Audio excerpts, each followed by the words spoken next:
Awesome, awesome. How's everybody doing? Good? All right.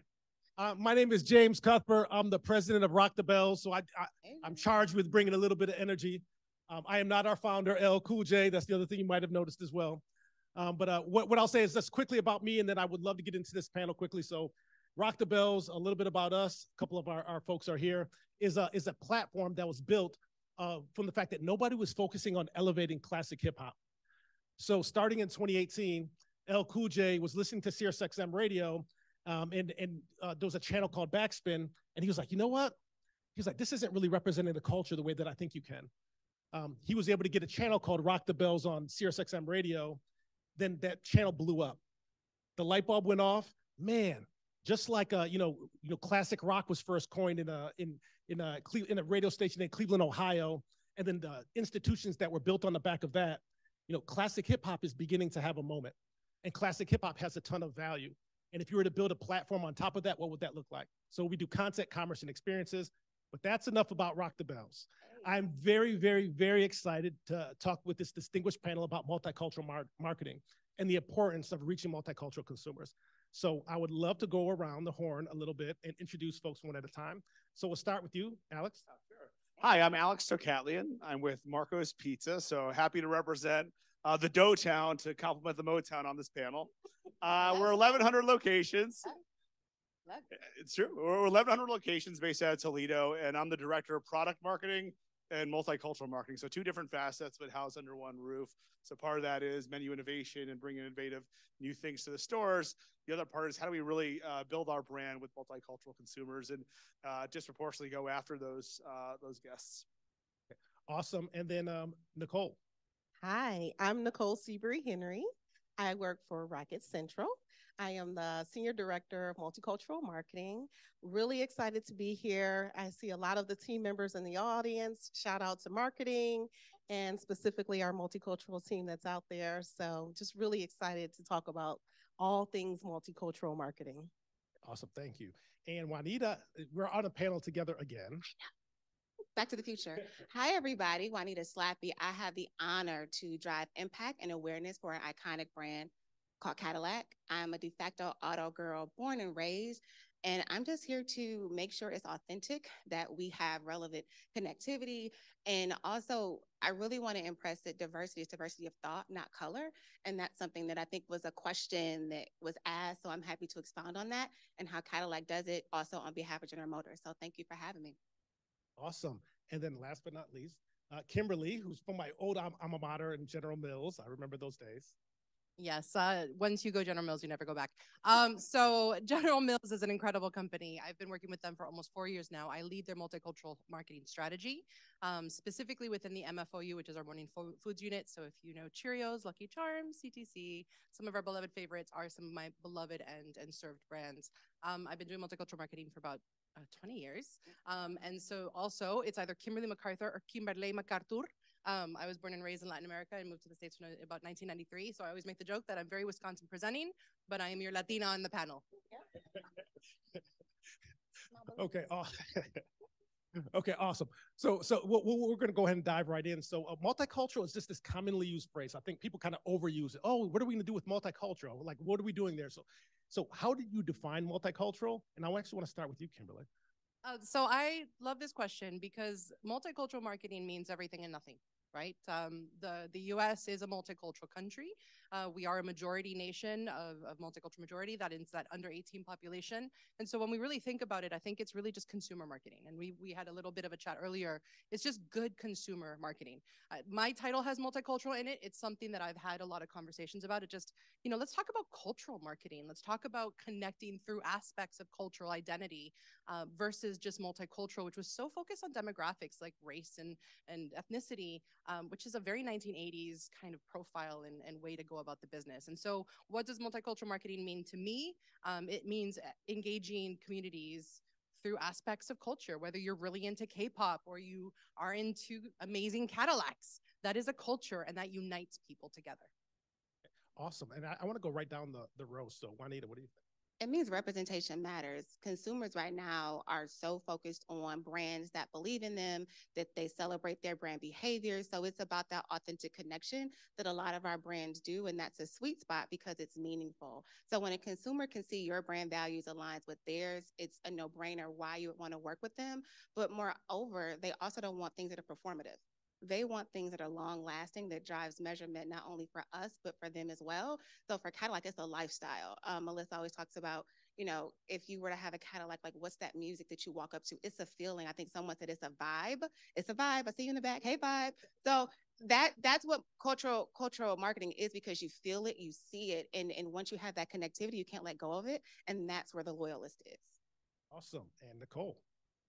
I touch and agree and agree with everything that the ladies just mentioned. You know, when we think about multicultural marketing, it is marketing, right? When we think about all of the major cities in America, whether it's Miami, Los Angeles, Chicago, Detroit, DC, these are majority minority markets, right? So we as marketers just have to think and be sophisticated and allow ourselves to allow the data to lead us, to allow the story to lead us, right? Our America does not look like it looked at one time. So when we are doing multicultural marketing, we're leaning in and we're looking at those cultural cues.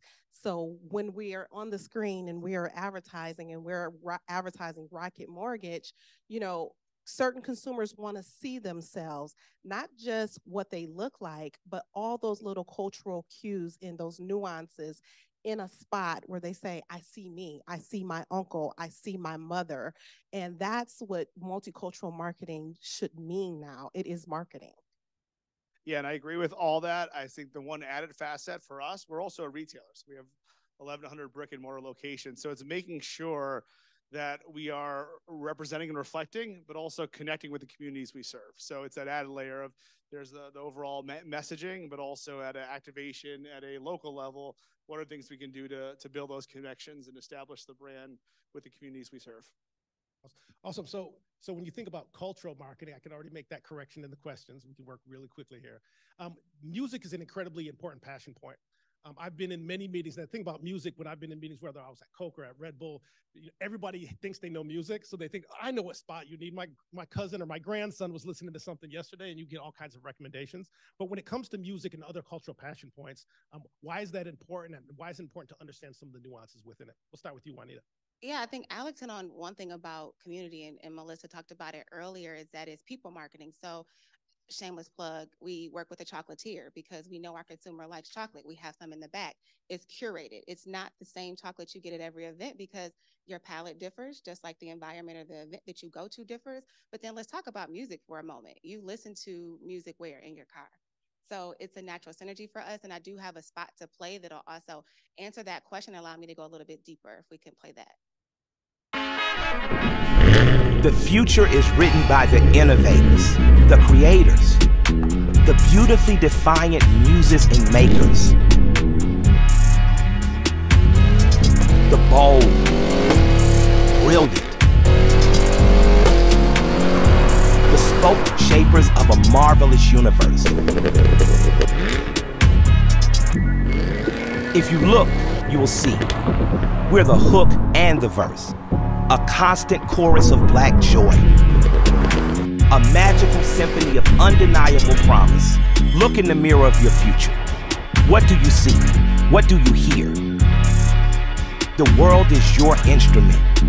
Play it your way. All right, class, today we will experience the power of music.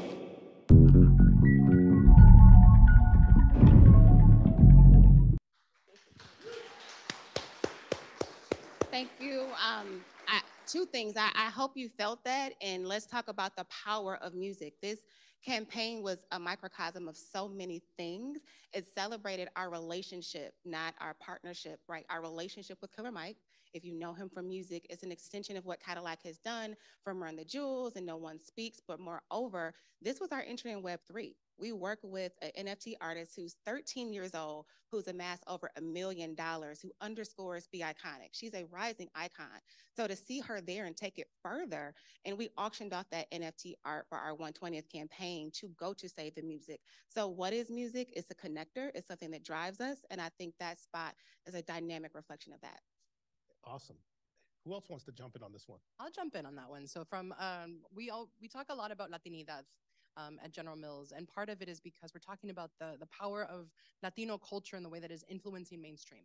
And so, fun facts: YouTube and Spotify's songs of the summer, most streamed songs of the summer, were actually more heavily weighted to Spanish language music than English language music. And so, when you think about that, it's just like Spanish language is one of the #1 genres in the United States, even among people who do not speak Spanish, because there's a vibe, because there's a feeling, there's a connection. And so when we think about multicultural marketing or cultural marketing, we think about the way that you can actually really engage and lean in an authentic truth for a specific, growth target or strategic target or cultural muse that can actually help you to engage even beyond, because you're bringing more people in with the journey while you're being very authentic to the segment that you want to speak to directly. And I'll chime in. We spent the majority of 2021 looking at the numbers, but also listening and hearing our stories. And what came of that is that we created pillars, right? And for the Hispanic audience, one of those pillars was music. Music is so important. We really took the time to understand, all of us, we talk about Hispanic, African American, but when we look at our brand, underneath Hispanic, we have to look at who is the specific target audience. So we looked into that. We looked at the pillars, and one of them was music. So we had a strong pillar in music, and we reached out to that audience. We had a partnership with Univision and Euphoria, which was a concert tour when the world opened back up, and we were front and center.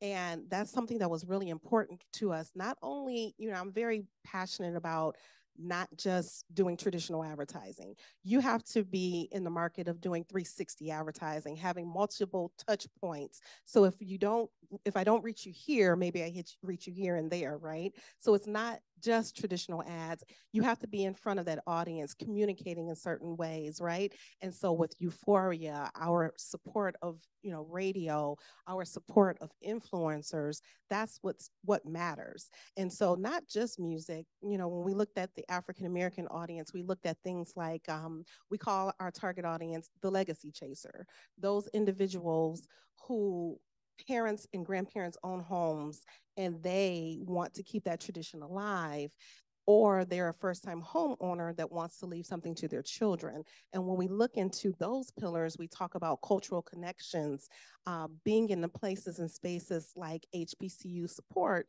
or being in a place where, you see us celebrated, whether it's through like the BET Awards or the Image Awards or all the things that celebrate the beauty of us. And so it's important to really look at your audience. It's not about casting a big net of all African Americans or Hispanics.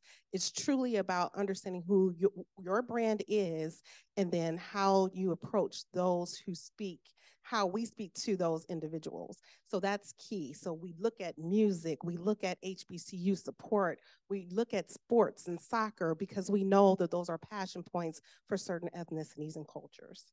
Yeah, and I'll build on that, right? For us, it's all about shared passion. And for us, sports is really big, right? You talked about, you listen to music in the car. When you're watching sports, you're usually eating food. So for us, there's a lot of stuff we're working on.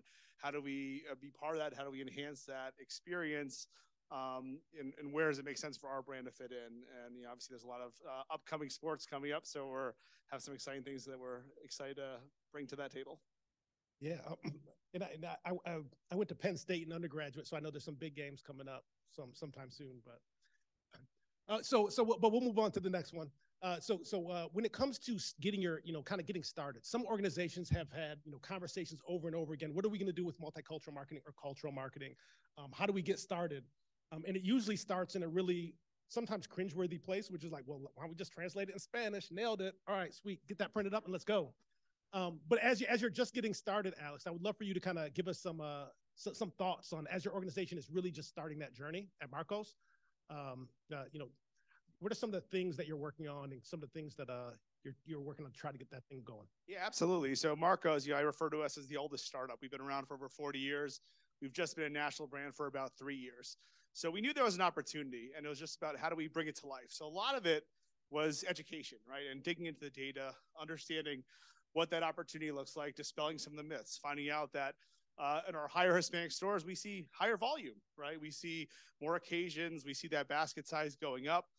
We also know there's a share gap, and we see that, where we're performing, we have an opportunity there to close that gap.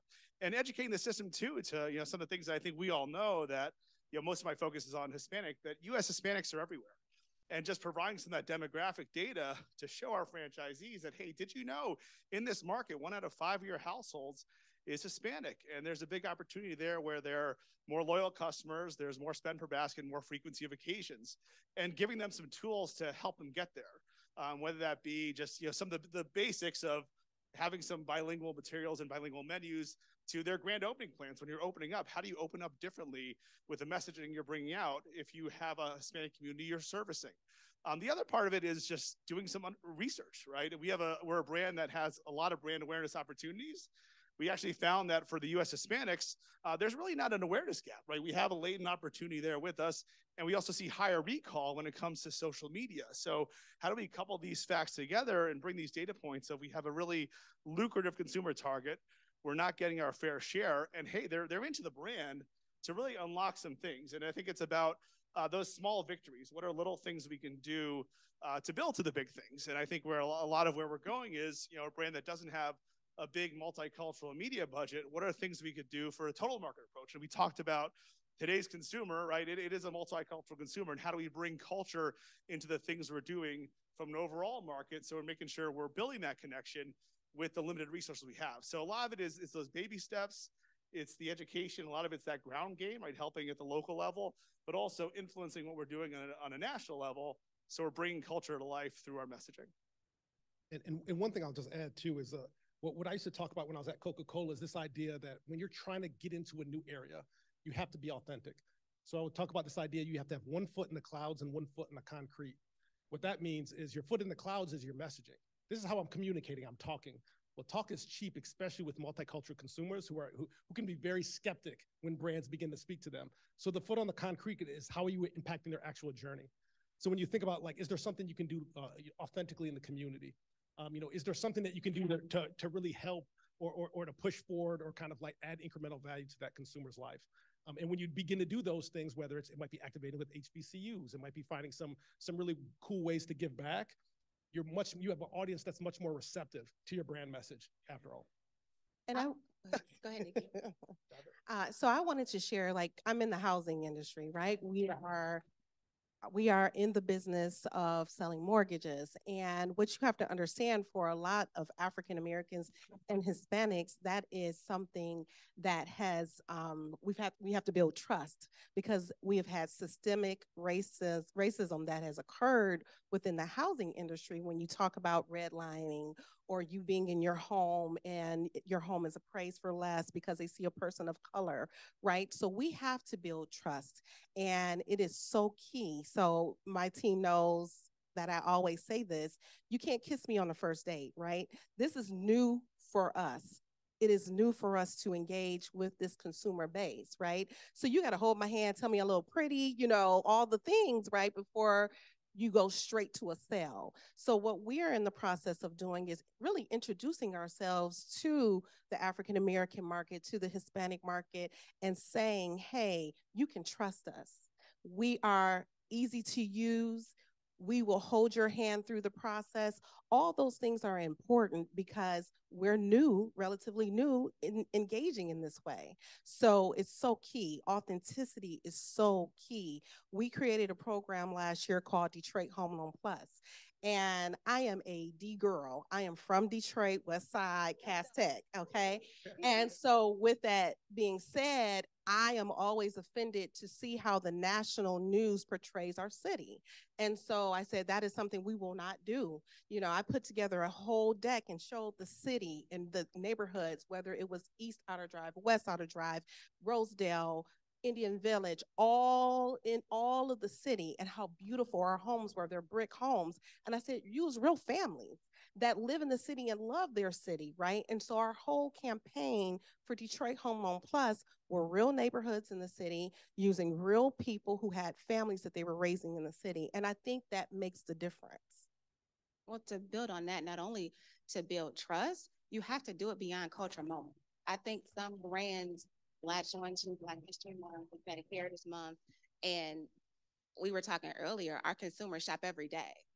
So you just don't want them to see you for that one performative month, and then where do you go? So the biggest thing for us is we have always on marketing and spots to reflect the consumers that we serve and that we want to work with, but also same as our community partners. We just don't celebrate them during minority owned and operated business month. They're every day. They're here in the city, they're in New York, they're in Memphis, and we bring them along on the journey, and then the consumer sees that and they want to get involved as well. So it's the trust and elongating that relationship and visibility is what really makes a difference. I love that. I'll just quickly add, there's two big things. So Alex talked about do your business analysis. Obviously, start where you are. There's also the point that Nicole made, like we have to be in relationship with these consumers. So you can't just show up and be like, hey, move in with me, marry me, let's do all these things together. Because you need to be in relationship. And so when we talk about, hey, we work with cultural partners, it's because if you as a brand do not have the cultural identity to have the right to show up at the party, then you need to actually have a cultural navigator to help you to get there. And so that's when we think about like Rock the Bells as an example of just, again, leverage your partners who help you to join a conversation authentically. You do not want to show up at the party and do something that is culturally bad, because this community, all the communities, we will all remember. And not only that, I mean, we're currently in Hispanic Heritage Month, and I run a newsletter on Yammer, which I don't think anybody ever reads, but it's like screaming into a dark alley. But I do a report on just kind of like the good and the bad of Hispanic Heritage Month, because these performative months are honestly painful. And when you think about the meaning behind these months, it's meant to be a celebration. It is not meant to be hispandering. It is not meant to be predatorial. And so if I can challenge all of the marketers out there, do not look at Hispanic Heritage Month or the celebratory months as the day that you show up, because that is a party that you were not invited to. And definitely start where you are. Look at the cultural spectrum. Thank you. I obviously am very passionate about this subject, but look at the cultural spectrum and make decisions. Are you going to be an inclusive brand in a multicultural America? Are you an inclusive brand who specifically says, I want to really elevate the representation with specific communities? You know, I have a brand that I'm like, I'm going to challenge you to be a modern Latino brand. What does that look like? What does that mean? What are the decisions that we make, from strategy to product to innovation to how we show up in the world, that are going to be sat in that modern Latino space, so that we can show up very authentically. But again, it's a journey to get there. So definitely hire the right people, work with the right partners, ask lots of questions, and do your consumer research, because the consumer needs to lead you into that engagement. And what I would say, the prize is like undying loyalty. The other side of multicultural marketing is it's hard to get in, but once you're at the party, like you come in, you're gonna have grab some juice, get a plate, like you're here, your family now. And some of the legacy brands that did this hard work, there's some legacy brands like, I remember I was talking to a friend of mine, they were saying, he said, James, I was like, can I ask you this question? I was like, go ahead, you can ask me this question. It's my white friend, I'm black, I'm and white mixed. But he was like, why do black people like Hennessy? I was like, I don't know. I was like, I don't know, but it's one of the first drinks I ever had. Let me dive into that. And when you actually do some research, you find out that it all leads back to a marketing campaign that happened during World War II. I think it was World War II, where they actually made a decision, a marketer made a decision that I'm going to target this consumer group authentically. I think there's value in this consumer group. And then generations pass, and I'm like, I don't know why we drink Hennessy, but we drink Hennessy. Yeah. And but I say this because it was one decision of one marketer to be authentic led to generations of prosperity for a brand. But James, it's consistency. Yes. And because they didn't just show up once, they kept showing up. So they're 100%. Showing up at the barbecue every single Sunday. Yep. Right. That's a different conversation. But they came a long time ago. They brought a plate, and now we eat their potato salad every year. Well, if I may, I think Cadillac shares a little bit of that too, because I am asked, like, why do black people like Cadillac? It's a sense of arrival. It's a sense of I made it, because historically speaking, you may not have been able to afford a Cadillac, or you may have gotten a used Cadillac, but now you can buy your own. Yep. So it's a sense of achievement. I bought my first Cadillac, and I think the first SRX that came out, which is XT5, because I made it and I felt good, and it was my decision because in my community that was like, oh, you did that. That's right. So when people see you get out that car, or you're cheer thing, the something is celebratory for so many different reasons that it transcends cultures to the vibe. As she said before, when you get out that car and you walk by it and you look back and like, that's me. Yeah. That's what a good brand can do to make you feel. And that is hard to do. And it's consistency that'll get you there. I love that. That emotional validation is money, right? So I work on Cheerios. How many people ate Cheerios as a kid? Growing up, honey, no, how many people still eat Cheerios as a kid or as an adult? As an All adult. right. Kid at heart, kid at heart. Yeah. So one last question though is, do you have an emotional response to thinking about Cheerios? Does it make you feel good in your heart? Yes. Well, the bug tells me, the bee tells me to. Yes. Buzz is amazing. Shaped like a heart, right? That's one of the things that we talk about. So when you're looking at your brands, is how are you essentially showing up in authentic relationship with these communities in a way that you are actually creating this either nostalgia or emotional validation. You are making such a deep emotional connection that it becomes a subconscious reality and part of their identity. Are you an Apple? Or are you a PC? Yep, that's right. I just want to add one thing too, right? Obviously, we all represent brands, but we also represent our companies. And I think as the roles we're in, as we're pushing for more multicultural messaging connection, it also represents the companies and all the employees, that for us work in our 1,100 stores, because they tend to be younger. They're much more multicultural based than our executive team. So for us, it's also representing the employees that we service. And multicultural marketing is a way we can show that and show the appreciation for those that are helping build our brand every day at the store level. That's awesome. So I love that conversation. So the next question is, would love for you to talk about some of your favorite multicultural or cultural campaigns that you've run so far. And I'll start with you, Kimberly. I mean, that one's a hard one. I grew up at Edelman, and I see my ex-colleague Danielle here. So I always call that my master's degree. But when I started at Edelman, it was like, we had no data. It was salsa outsells ketchup, and there's Latinos in this country. And then the 2010 census came out, and all of a sudden people are like, the Latinos are here. And so then all of a sudden there's just like, so I've been in this for a minute, my friends. And now we have data. Like, I'm like a bit data nerd, and I love Excel and graphs. But most exciting campaign. I mean, I think there's just so many different things to say. I will just say that I'm not going to give you a campaign. I'm just going to give you a theme.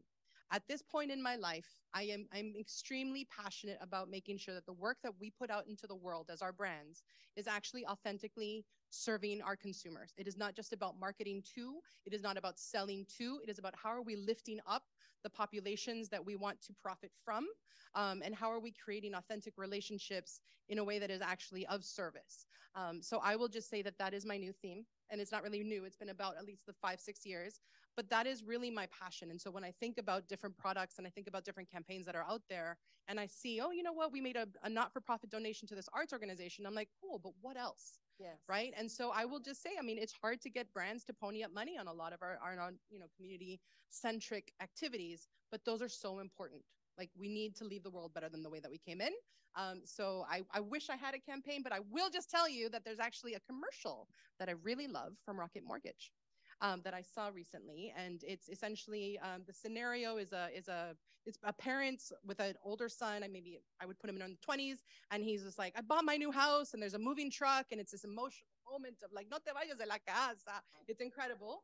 And then he moves across the street, and I was like, what? That's amazing. Actually, few commercial. Now it's we told my mother, and I'm like, oh my God, yes. that was in your dream. You feel so, yeah. It's just, yes.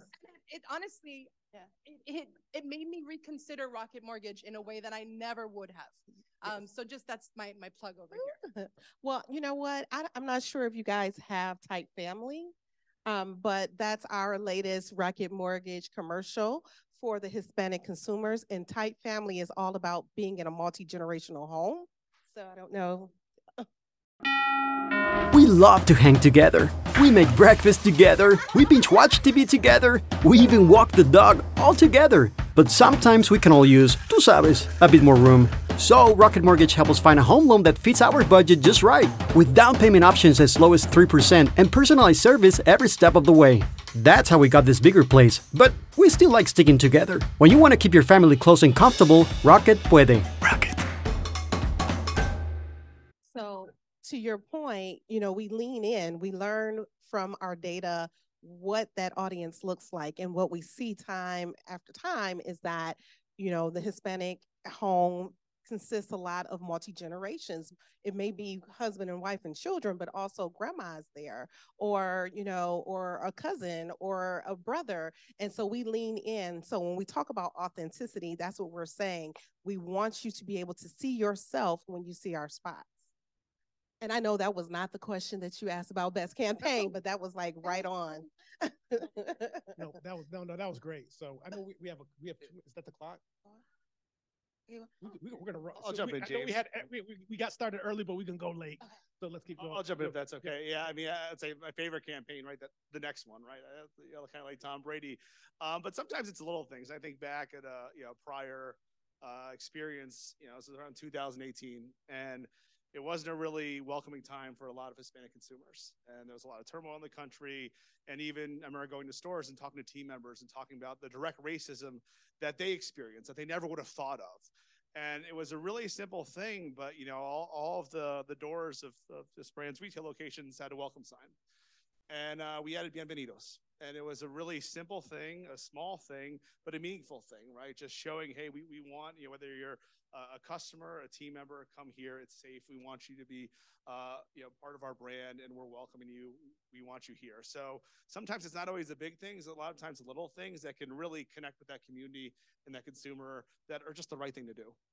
And I would say, to build on that, meaningful also means showing that you have people internally look like the consumer you want to have a conversation with, and starting slow and thoughtful. So mine would be our Asian American Pacific Islander Month content, because we know that audience is growing and we needed to have a conversation with them and not just target them right away. So it was a beautiful spot where we leveraged our own in-house talent, Tao. And she talked about having worked at General Motors, her family worked at GM, and now she's in the driving seat for Cadillac, and all the things she's doing for us on the West Coast, paired with two dynamic influencers, because Cadillac, we exist to champion big dreams and bold ambitions. So working with Ani Khan, who was the first Bangladesh hip hop artist, a part of the first cohort for Spotify. We see you when you start, and we celebrate your rise. So let us build with you now. And then we work with Amanda Nguyen. I challenge, if you don't know who she is, she's this amazing civil rights activist, and her story is being turned into a buy-up right now. And we worked with her in the beginning, before she's mainstream, because we believe in her and we see her. And those are the moments, to your point, that are meaningful and small, that we build upon, that leave such lasting impressions. And you can check out all our work on Cadillac.com/audacity, because it takes audacious individuals to do this work that we do. All right, awesome. So, I wanted to just give a huge thank you to everybody on the panel. This has been a really fun and important conversation that we've had around multicultural marketing or cultural marketing. You can also visit rockthebells.com. I forgot to get my shameless plug in too, to buy some amazing merch and go to our next festival or concert. All right, but I appreciate you guys, and thank you, panel. This has been fun.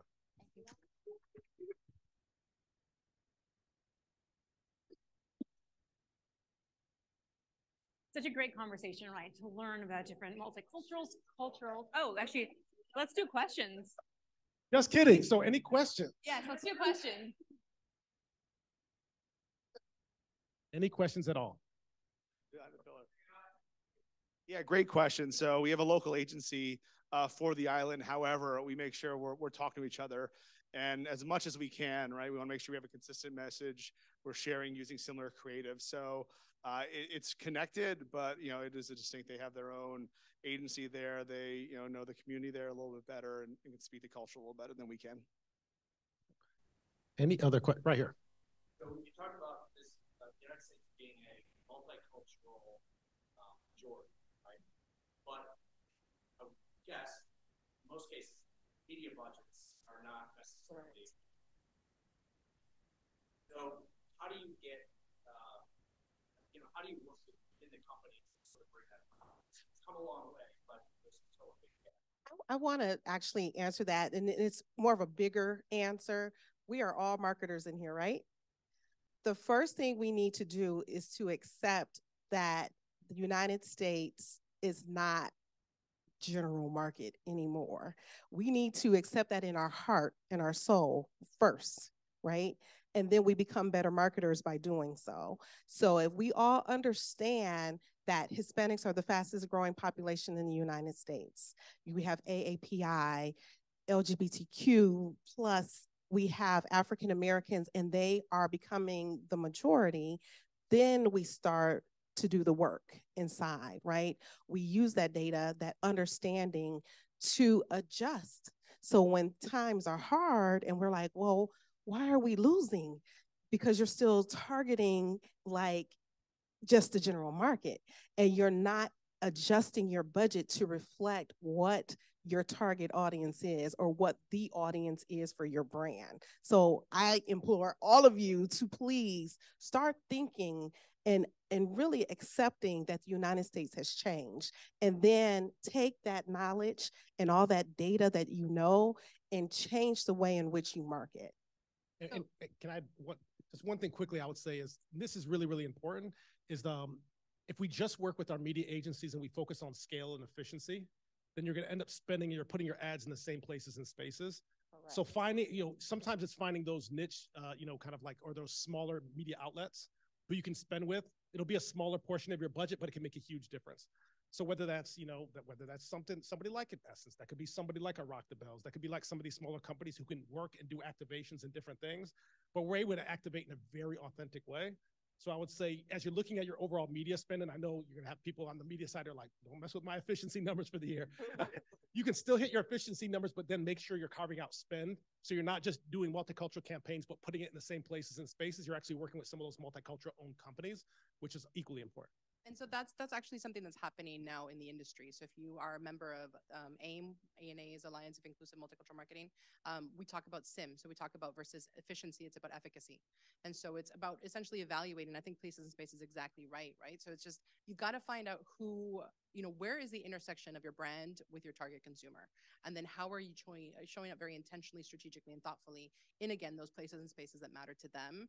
Maybe it's not TV. I mean, how many people are even watching TV anymore, honestly? Like, how many of you cord cut? I don't remember the last time I was like on local television. Yeah. And so when we start to think about what has happened in the marketplace and how everything is niched out, you really start to see where you can actually put your heaviest dollar so you can actually make a bigger impact, to your point, with endemic media or with those micro influencers. And then having the creative that resonates with that audience. Because a lot of times you just take that one spot and you put it everywhere and it doesn't resonate because you want to hit those numbers. So you also have to make sure the creative is reflective of that audience. That's so they'll understand and have the trust to come, in our case, the dealership or the store. Yes, and I just have to do a shameless plug. For AIM, the SIM study, we just won Best in Culture for our Hispanic and our African-American work because it was authentic, right? And they did a wonderful study that showed that Hispanics and African-Americans saw themselves in our spots. And I'm actually sitting on a panel next week to discuss what we did right for us to win Best in Culture. I would say just leading with culture and creative. And it's one of those things where it's been talked about for decades. And it's really exciting because every time I'm watching, whether it be TV or Roku, whatever, you're seeing that come to life now. And I think that's the key where, how can we make sure that we're infusing culture in all of our messaging, regardless of what that media target is? Just don't do, please, like food family fiesta. Like no mariachis unless it's like a mariachi themed spot. So use your culture navigators. We talk a lot about culture as practitioners of multicultural marketing. We kind of use it as a throwaway term because we know what it is intrinsically. But if this isn't something that you're necessarily a part of, again, leverage partners, leverage cultural agencies to help you to understand what that means for that audience. Every single one of us has a very strong cultural identity and we have intersectionality. So we even talked about demographic shifts of the country. Well, the mixed race, oh my God, mixed race population, even in the Latino market, increased by 230%. And so how people self-identify and where they see how they fit is so different than it was historically. So it's, I don't know, I'm gonna leave you all with a rallying cry, which is this is an incredible time to be a marketer.